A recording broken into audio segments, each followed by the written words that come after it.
Thank you so much. Ladies and gentlemen, I'm here to tell you a story so you can all relax.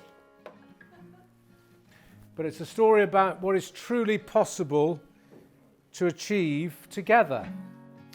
All of us are on a journey towards sustainability, and it's a journey we have to succeed on, because none of us here inherit our time from our parents. We do actually borrow our time here from our children, and we should take that on board extremely seriously. A journey we have to succeed on. And I'm going to tell you really about my life, which has sort of been quite different, quite odd. And it began for me at the age of 11, last time I was properly dressed. And I saw a film, and today it has everything to do with dreams and not forgetting our dreams. It was wonderful to hear as we go around the room what people's passions are, what people's dreams are. Don't let them go, is my advice. And I watched the film when I was 11, and I said, right, that's it, about the real explorers who went to the North and South Poles. And I said, right, I'm going to walk to both poles. Everybody laughed. My family talked in terms of counselling and psychiatric help. They still do, but they did a bit more then. And turning this dream into a reality would take years of fundraising, years. In fact, 7 years of my life in this smelly warehouse in the East End of London. And eventually we started by getting a ship. In life, you've got to make a start. And we bought this ship for £1 UK and then promised the people who owned it we'd pay them sometime. You can imagine how these things work. And we came up the mighty River Thames to launch our expedition. Princess Anne, the daughter of Queen Elizabeth, was there. Sir Peter Scott, the son of Captain Scott, the explorer. Lord Shackleton, the son of Sir Ernest Shackleton. I got a few people off the streets to make it look like there were more people there. We had a band, the music was playing, the cameras were rolling. This was the launch of our expedition to the South Pole. And coming up the River Thames, you can't manage your own ship. It has to be run by a pilot, and the pilot is in charge. And we told the pilot of our ship, if you want us to go astern, backwards, give us 30 seconds, because the engine takes a bit of time to go the other way. So we're coming in, the crowds are cheering, and I realised we're going to hit the dockside at 5 knots. For the simple reason the pilot had forgotten about the 30 seconds. We're coming in, people are screaming, running for their lives, in fact, and we ram into the dockside, explode an enormous area of concrete into the air. People are running away from us, and as we hit the dockside, the ship engages into astern, goes straight backwards into the most famous bridge in London, smashes our mast down, takes a section off the bridge, and then, I don't know if anybody here has ever heard silence. Have you heard silence before? Well, I did at this moment, thinking, what the bloody hell do I say? And we're coming in, and everybody's sort of standing there with their cheap champagne with sort of concrete dust on it, going, what happened? And we came in, and I managed to find the words, which did work. Ladies and gentlemen, that was a demonstration of our ice-breaking capabilities. And everybody cheered, and of course the next day, being Britain, in every damn tabloid newspaper in Britain, it was Antarctic expedition starts with a crunch. And it wasn't all positive, but eventually things settled, and Princess Anne and Lord Shackleton sent us off to the Antarctic. South from London, past Africa, across to Australia, and then south from New Zealand. And there one is thinking, why didn't I go to the Bahamas, somewhere nice and warm? And we literally are going off the map to the only place in the world that all of us own, Antarctica. Antarctica surrounds itself in winter by twice its normal size. Even by Australian standards, Antarctica's big, it's twice the size of Australia, and then the ice goes round the continent, so you've got to get in there fast when there's no ice. Drop off your team, ship comes out and leaves people there for a year. If you think, ladies and gentlemen, If you've ever had a bad day, try this one. We're standing there, 5 of us, thinking, what are we doing here? And the ship disappears. Becomes a little red dot on the horizon, blip, gone. Now, of course, we won't be connected for a year because it didn't exist. We have no radio communications, no iPhone 20 to ring up mummy. We have no communications, no postal service, nothing. We will hear from no one for a year and hope like hell that the ship comes back to collect us a year later once we've reached the South Geographic Pole.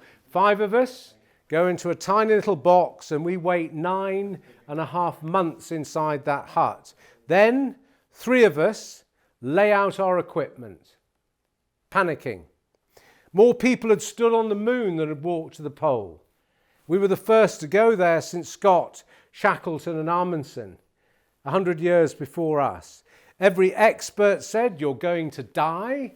We just knew we'd get thin because we couldn't pull enough food. This would be, if we made it, the longest unassisted march ever made anywhere on Earth in history. And because we couldn't pull enough food, I would lose 69 pounds in body weight in 70 days. This is going to be hard. We navigate using the sun, a sextant and a watch, because we have no radios, no GPS, none of that would work, none of it was invented. So off we go to the pole, 9 hours a day, 7 days a week, 70 days in a row. It's going to be hard, we're completely isolated. And these things are called crevasses, and you really don't want to fall down one because you won't come home. That's it. We carried no ropes or ladders because you can't eat them.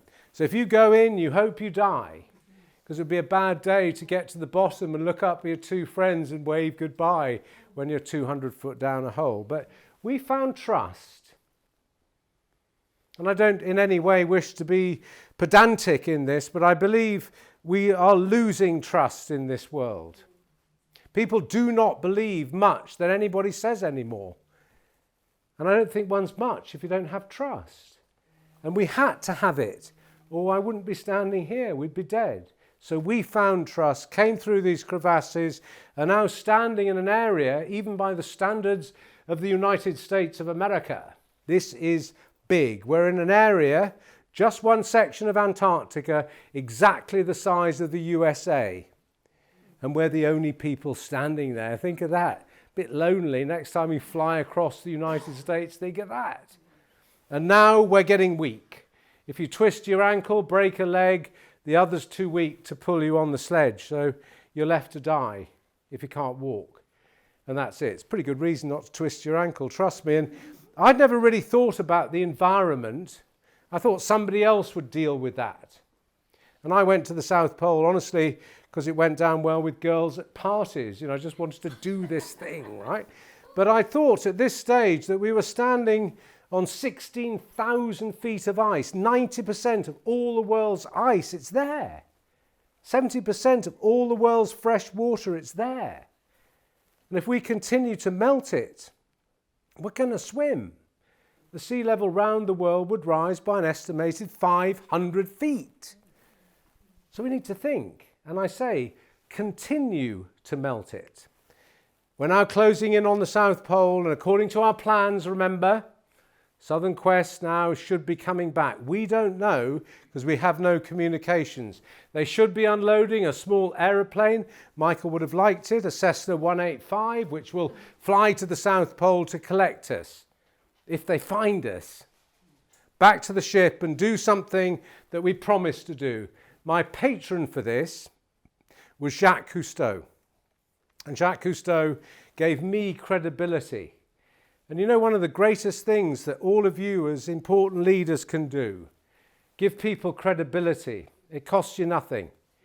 It's a fantastic gift to give to anybody, a bit of credibility. He gave me credibility, I raised the money, and he asked me to leave Antarctica clean and tidy. No garbage, no rubbish, leave it tidy at the end. And I said, we'll do it, get on the phone and help raise the money. So that was my promise. Last few miles to the pole, bit tense.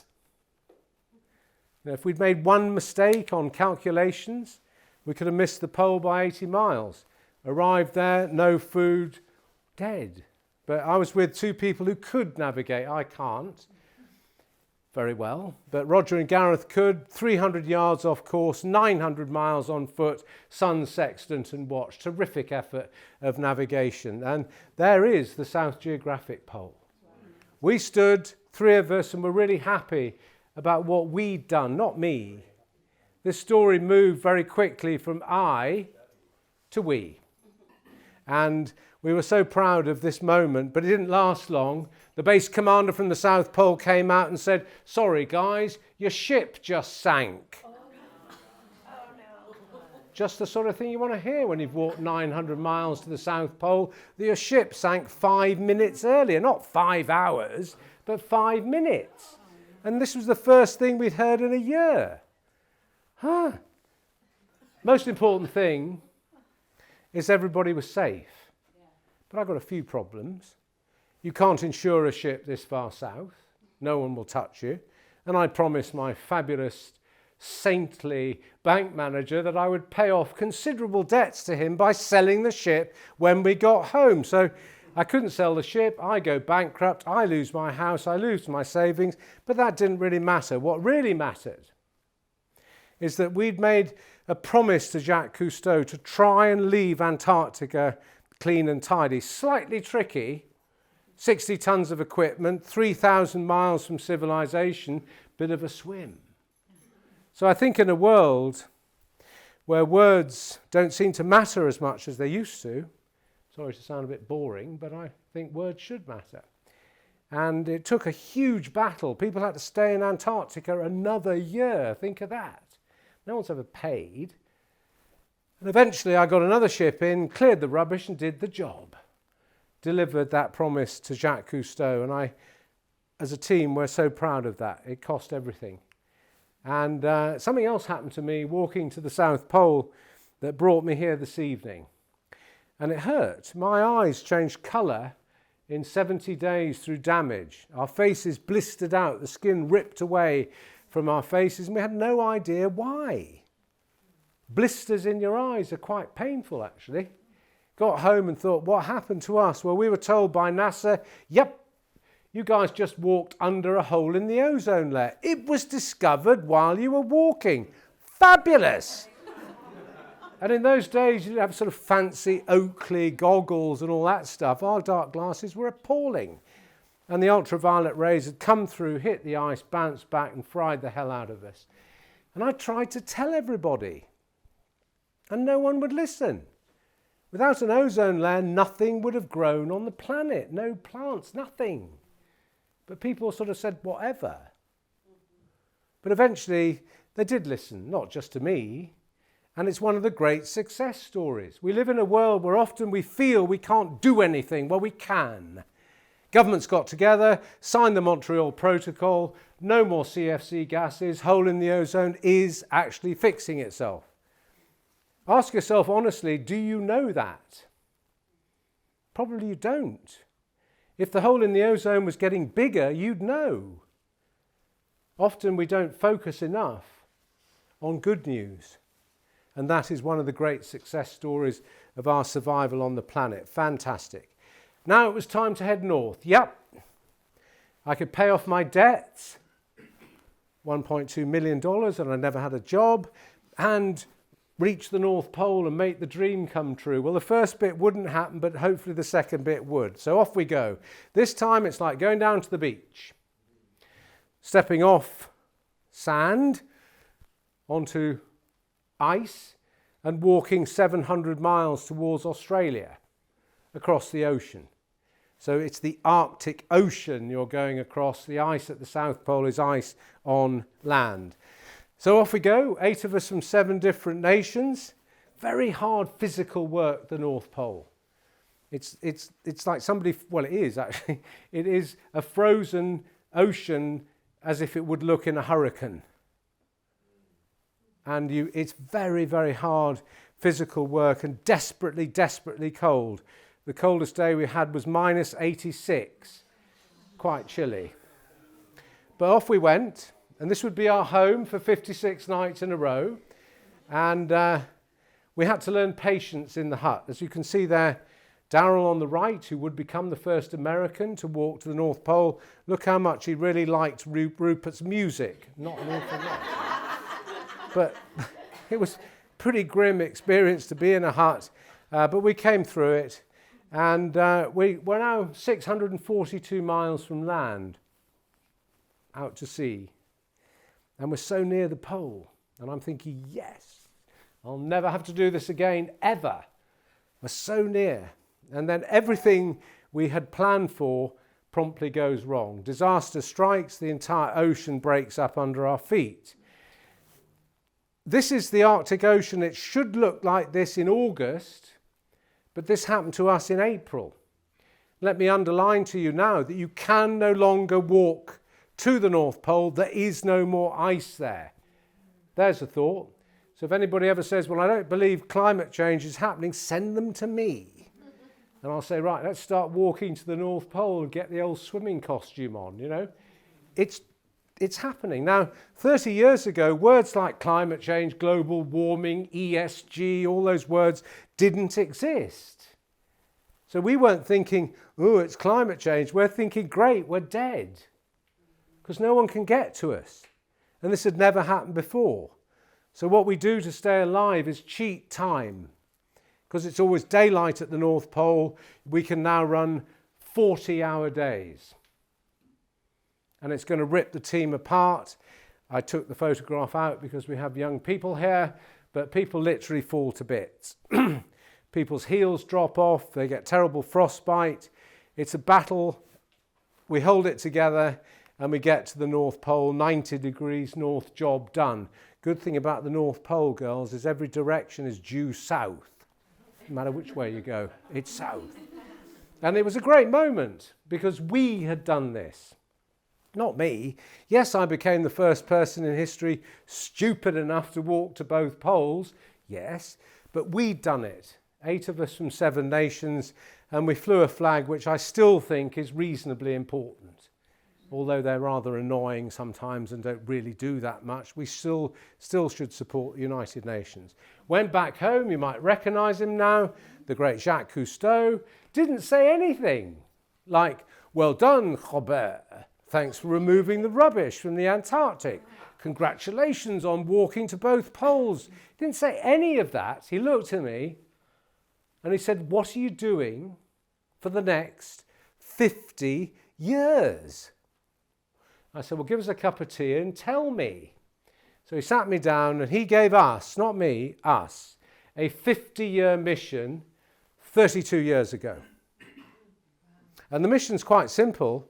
In the year 2041, and I remember speaking to Perry's class this morning, and they got rather upset thinking how old they'd be in 18 years from now. Maybe some of you might be working it out. I'll be about 117, but promise you I'll still be in the ring. My mum died last year. My mum died last year at 106, so hopefully I'll still be in the game. 2041 will be the time that we as a world decide on the preservation of a continent that we all own. No one owns Antarctica. It's the last chance on Earth that we could just leave one place alone as a natural reserve land for science and peace. And I think that would be great, wouldn't it? Wouldn't it be wonderful? Just have one place we don't go and destroy. And because we all own it, maybe there's a chance. So we've been working on that now for 32 years, 18 years to go. And as was kindly said by Casey, we go every year to Antarctica. And we take young people, a lot of nations so far. We're very proud of the 87 nations so far. We're working on it. And involve nations that really are the future empires on Earth. Some of you might remember something called the British Empire. What happened to that? We can't even stay part of Europe now, a bunch of losers, right? There is something called the American Empire now. Let's not go into details. The future empires on Earth will be India and they will be China. And so we do an awful lot of work in China, in India and China. Why? Because there's 1.4 billion people in India. There's more young people under 25 in India than there are people in the whole of the United States of America. And they want every single thing that we have in this room. And how can we say no? Don't do what we've already done. We can't. We have to work with them. And if 900 million people get all of this, we're going to be swimming. If they do it in the same way, we still get what we get. So we have to engage with these incredible and powerful nations, India and China. China's, it's hard work, but I spent a lot of time there. We've taken a lot of fantastic young people from China and some fantastic people from Santa Barbara.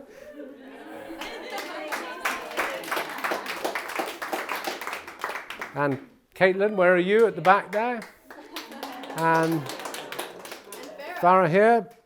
All a fantastic, strong team from Santa Barbara representing the whole. And some of you might know Joe Bordeaux. Do you know Joe? Joe the bank? Yeah, well, Joe helped us make all this happen. What a wonderful, generous, decent sort of chap he is. We're great friends. We spend a lot of time up in Incline Village together. What we see there is truly beautiful. Truly beautiful. And I heard a few people talk about nature. It's nature as it should be. And what's extraordinary, young people here, penguins aren't frightened of people because they don't know how nasty we are. So you can sit quietly and penguins will come out and check you out because they don't know. They're not frightened. Isn't that extraordinary? But what we also see in Antarctica is also quite dangerous. Ice. And where I go, it's pretty simple. If you have a block of ice in Antarctica and it's 33 degrees, it stays there forever. 31, it melts. So places where I go are trying to tell us something, and we should listen. And I see more and more ice pouring off Antarctica. And I've been to 163 countries, bicycled on my own from Cape Town to Cairo through Africa, been round India for 4 years on a bicycle on my own. And I've seen how tough the environment is. It wants us dead, and it's perfectly capable of doing it. And people talk about saving the planet. Trust me, the planet will look after itself. It's us that should worry. And we need to really think about it more than we actually do. Because I promise you, when you've seen it as closely as I've seen it, it's pretty frightening. And what I see in Antarctica is very frightening. And it may not matter here. I just came from Singapore, and they're spending $11 billion on building extra walls around Singapore. Not doing it for the fresh air. They're doing it because the sea level's rising. And here in Santa Barbara, I'm sure we've got enough money to build some walls, and in San Francisco, Hong Kong and New York and London, we can build the walls. But what about the people in the Maldives who have to move house already? You'd be rather upset if you went home this evening and someone said, well, you can't go there, it's just flooded. I don't have to talk about what happened here a few years ago. And that's the reality. These people did nothing to deserve this. We've done it. So we need to think. Enter quickly my son to the story, Barney. Barney said to me about 4 years ago, Dad, my generation is truly upset with your generation, Dad. Not Grandma's generation, because you guys, she didn't know what they were doing. Now they do. You people know what you've been doing. You've not done enough. And he said, Dad, people are on their phones, they're upset, they're going like this, and they get more and more frustrated and angry with industry, business and commerce. But he said that's not going to get us anywhere. Has anger got any of us in this room anywhere? No. So he said, I want to try and get solutions and positivity and hope to young people. We owe them that. I would not like to be 18 years of age. I wouldn't like to be you guys. Hearing all this negative stuff coming in through every single ear and head and all this stuff. we've got to have some good, positive stuff. And Barney said, Dad, I'm on it. And I said, this is sounding good. What was bad is he said to me, will you walk to the South Pole with me, Dad? And I said, no, absolutely not. I've done all these things. You're an old man in my business at 35. And I said, I'm not cranking out at 60-something. And he said, but you will have crossed the whole of the Antarctic. Sir Ernest Shackleton wasn't able to do it. I said, whatever, I'm not interested. And then he said, let's do it only surviving on renewable energy. I said, okay, I'm in. Because if we use more clean renewable energy here to scale, no one will go and exploit Antarctica because it won't make financial sense to go there. And in this beautiful sunny Santa Barbara, I do see a sort of certain dearth of solar panels, to be honest. Lots of sun. But we've got to use more renewable energy in this world, and we went off. Now, present company accepted. And it's wonderful to be Michael, Casey, the girls in your wonderful house. Present company accepted, but I do see in our world that people honestly believe that by magic they can continue to do the same and that by magic everything will change. But don't we know, with anything in life, if you do the same, what happens? You get the same. So we're getting the same. So we actually have to think, if we want to make change, of making change. And sometimes it's a bit annoying and difficult. We had to throw away our fossil fuels, which is the best thing possible. Jet aviation fuel, Michael, is the perfect resource for walking to the pole. It doesn't freeze, it's perfect. And we had to sort of put it to one side. And if you don't have fuel to melt the snow to drink, you're dead in 5 days. So we had to put it to one side, which was very nerve-wracking, and rely on solar. No one had ever done this. So we went to NASA and said, look, can you help us? And they said, interestingly, we're planning the first people to go to Mars. And actually, Mr. Swan, you're just the sort of person we'd send to Mars, actually. We won't waste money with astronauts. We'll send idiots like you because they won't come back, right? First people to Mars won't come back. I go tomorrow, I'd sign up. But anyhow. And they produce these incredible ice melters where you fill them with ice and snow, put the lid on, and 6 hours later, boiling water, incredible. So off Barney and I and 2 companions went. This was absolutely fantastic for 3 days. After 3 days, I don't know if anybody's had a hip injury here. Anybody suffered from a hip thing? Probably me. It started to disintegrate as I was walking, my hip. And it was very painful. And I'm supposed to be the best in the world at doing this stuff. And suddenly I start to fall behind and hold up the team. And I'd never failed at doing this stuff before, and this was ghastly. And I had to go back to leave my son, 23, to carry on with 2 companions. I felt such a failure to the family, to my sponsors, to me. But I learnt a lot. This was good for me, although it was damn painful, I can tell you. And Barney said, don't worry, Dad, I've got this one. And he carried on. You can see how cold it is. His breath is frozen there. And they carried on, Barney and 2 companions. He lost a toe in the process, but he was willing to suck that bit up. And he reached the pole. And I think it's so important. I heard many people say very kindly that inspiration of young people, and I heard that word a lot as we went around the room. And I think it's so important that we hand the baton as soon as we can to empower young people. You know, young people, I spoke to 2 fantastic schools today, and once you engage with young people, I got the most extraordinary letters today from your daughter, Havana, sending me the most incredible letter. If you engage with young people, they're such a resource, and we need to hand the baton, empower them. And Barney did a perfect job. I mean, it had been some PR guru in charge of this moment. It was perfect. Old warrior falls to bits. Handsome son reaches South Pole. You know, it's a perfect story. And Barney's doing some great stuff, which you'll hear about in a minute, in the rainforest in far north Queensland, Australia. I have to look at a map every day of Antarctica, every day.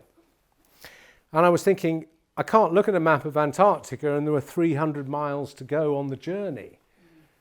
So brand new hit put back in at the end of last year, back to finish the job with Barney. And if you want to meet two people that won't speak to me, one is my hip surgeon, the other one is my doctor. They won't speak to me because at the age of 66, you shouldn't be doing this. But I thought, damn it, let's give it a go, mate. So off we went. And it was fantastic for, again, about 2 days. And then I started to fall behind again. It didn't matter how fit I was. At my age, that cold, minus 70, minus 80, it destroys you completely. And when I was 29, it didn't. But at 66, it just knocked the hell out of everything. My joints, everything fell to bits. And I thought, I can't fail at this thing again. I cannot fail. But I felt I was. And we had desperately cold weather and then extremely hot weather. So even at the South Pole, you're seeing change in climate. But Barney stepped up. Trust me, it's hard enough to deal with yourself at minus 40 degrees with the wind blowing. It's hard, pulling a sledge 9 hours a day. And Barney stepped up and helped his rather annoying father. And I'm sure, possibly not here in Santa Barbara, but somebody must have experienced putting gloves on children. And then the hands come out and the inside of the gloves come out and the trousers get all mixed up, wrong leg in the wrong leg. You know what I'm talking about, right? So Barney had to deal with his father every damn day, helping me survive, and at night helping me get into the sleeping bag, make sure I was back in shape again. And it was extraordinary effort. And you know something, intergenerational is so important. And I'm possibly, to Barney, one of the most annoying people on the planet. He's really annoying to me. He's all kind of spiritual and like decent chap, and I'm like a bleeding bulldozer. But we've learned to listen to each other. And I think we have to do that because in a survival situation, which we're in, we can't have separate camps. We have to do this together. And we reached the South Pole. It was a great moment. We'd done this. I would never have to do this ever again, ever. And today is a sad day for me because one of my best friends, I think you only end up with 5 best friends in life. Alejo, I calculated it today. We spent 220 days on ice together. He dropped dead. Died today. He lives in Chile, and Alejo, good man. Without him, I don't think I'd be standing here. A good chap, and he would be proud that I was speaking to you, and he's been the inspiration for me this evening. Alejo Contreras, Chile. Good man. And had Barney gone to undertake his next mission in Alaska, I would have sent him a postcard saying, "See you at Christmas, mate." But Barney chose to go to one of the warmest places on the planet, far north Queensland in Australia, and very quickly we'll have a look at his film now. Flying over the Great Barrier Reef, one of the most important ecosystems on the planet, we head towards the oldest rainforest in the world, the Daintree. This is the only place on Earth where 2 World Heritage Sites meet, a unique and precious region. But it's under threat.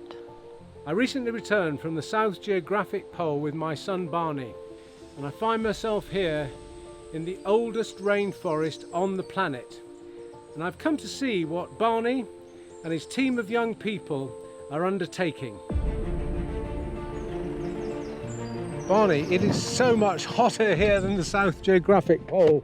Barney, what is actually happening here? Well, it's great to have you out here, Dad. Imagine it. 40 years ago, we would have been standing in a pristine rainforest. It was hacked down, bulldozed for agricultural land, and it didn't work. This land has been standing abandoned for 10 years. And ever since I was a young boy being raised in this area, I've always had the intention to do something about this scar in this land and return it back to one of the most biodiverse locations in the world. And I'm just so proud to be surrounded by these trees we planted last year, some of which can grow over 2,000 years old. And it's been a tooth and nail battle to get this going, to get this far, but it wouldn't have been possible alone. Let's go meet some of the team.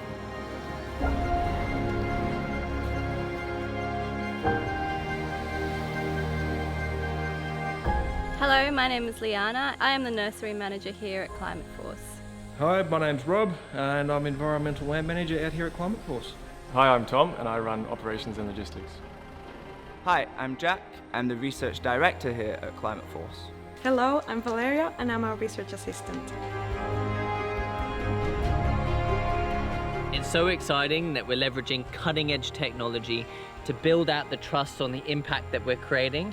And it's very unique that we're an off-grid operation. We create our own power, harness our own water, manage our own waste. And one day, we're gonna also restore coral to the fabulous Great Barrier Reef that's right on our doorstep.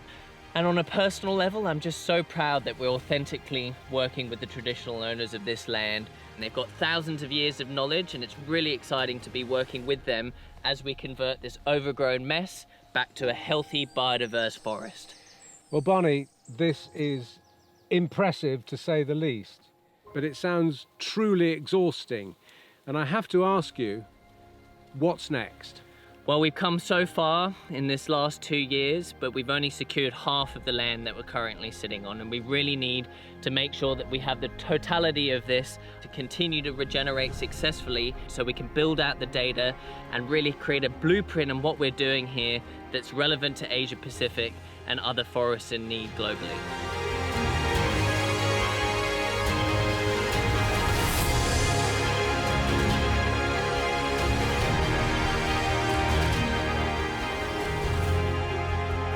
Bonnie, it is extraordinary. In my hand here is a Benjamina fig, which will grow to the size of this tree, possibly 1,000 years old. You're planting trees just like this. What a legacy, Bonnie. What an incredible thing you're leaving for the future. I can't say how proud I am of you all. Well, Dad, the entire team and I are so grateful for your commitment to make sure that we secure the rest of this land and that we have the opportunity to go to scale and create a blueprint that's relevant to reforestation projects around the world. There's a lot ahead.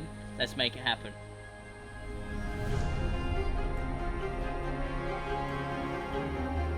That's quite an interesting fact. More biodiversity in 1 acre of the Daintree than in the whole of Europe. So it's possibly a good idea to look after it. Finally, 2041, 18 years to go. Don't get too depressed calculating your age. In 2041, I'm possibly one of the older people here, so I'll still be in the ring.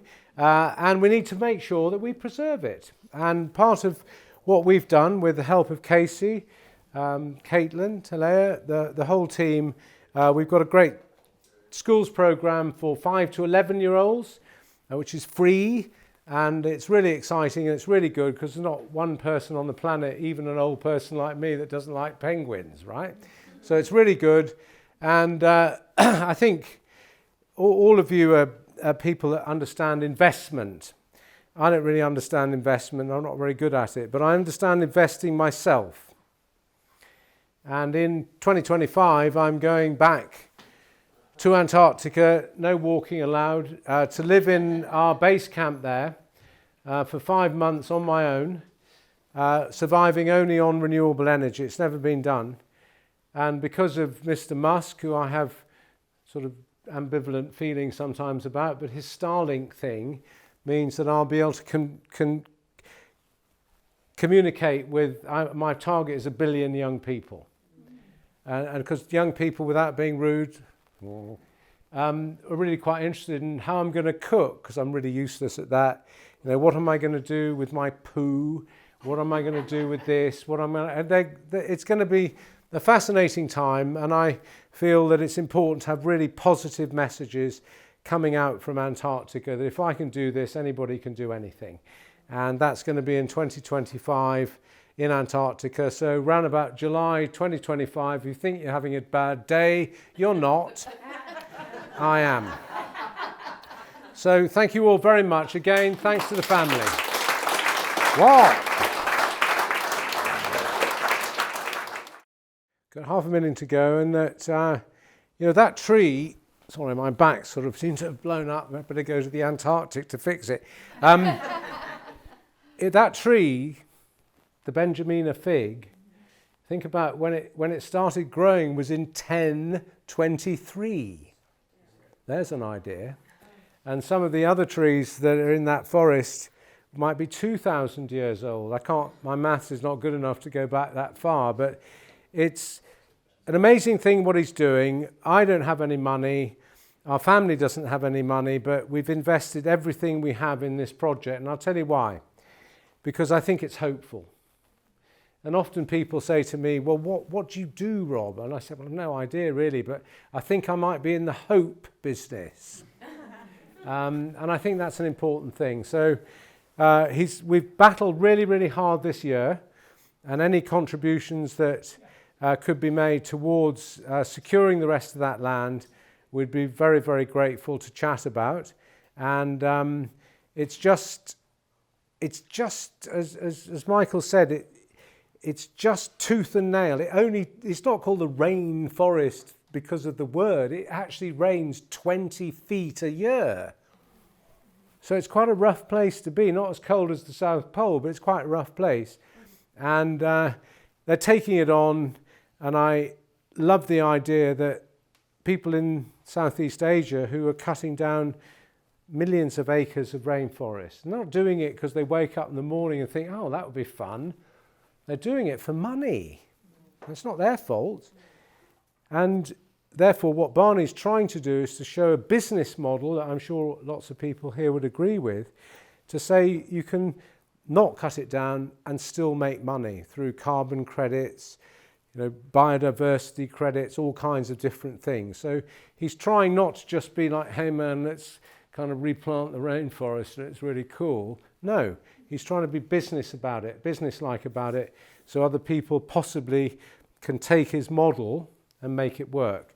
And what's really exciting is that I managed to get a big company in Japan called NTT. They're the biggest telephone people, I think, in Japan or something.